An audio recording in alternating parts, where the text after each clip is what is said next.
It seems like it is only a matter of time before that happens. It's, what, $13 away or $14 away now per share from that number? It's the golden install base, which is why, we continue to view going into this year, $3 trillion was going to hit again. And you're actually now, this is just another flex the muscle moment for Apple. When you look at this product cycle, and I believe with iPhone 15, it's really a mini super cycle that we go into, because you have 250 million iPhones that haven't upgraded in 4 years.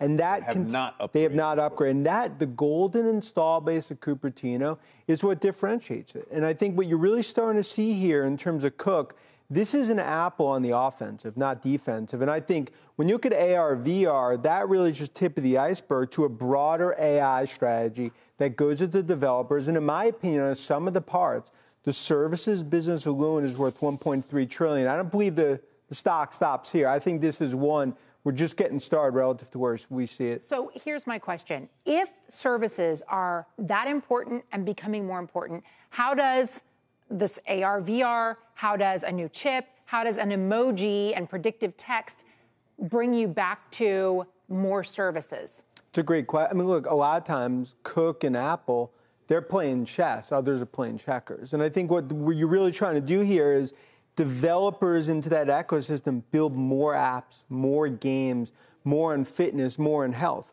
And what this is further doing is just more revenue from the consumer on the services side. That's going to be $100 billion of annual revenue as you go into the next 18 months. And I think that's a big part of the re-rating that we've seen in Apple for the last 2-3 years. So let's go back to this.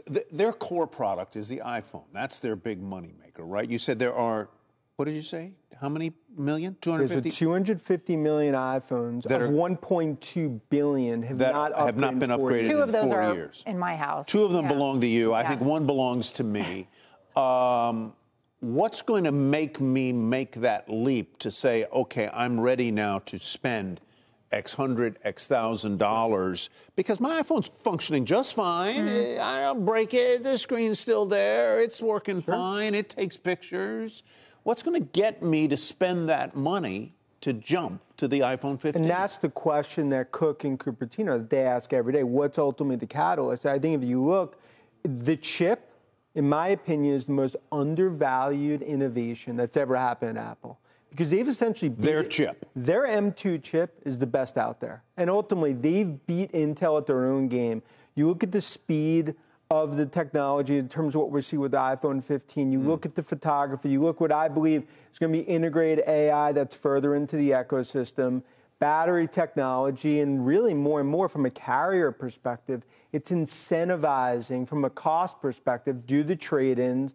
We just want you further into that ecosystem. And that's why, despite the macro, despite it coming out of their back against the wall in December, when I think you had a lot of the bears coming out of their caves, now they're in hibernation mode with the stock about to hit $3 trillion. And this is just another flex the muscles moment for Apple. If you're not already an owner of Apple stock, is this still a good place to get in? I view it continued as a table pounder because, my opinion, this is just starting the next leg from a services perspective, as well as a mini super cycle. And you could argue on a sum of the parts, this is a $3.5 trillion valuation or more. And that's always been our contention. So let's go to the AR, VR, whatever, reality thing.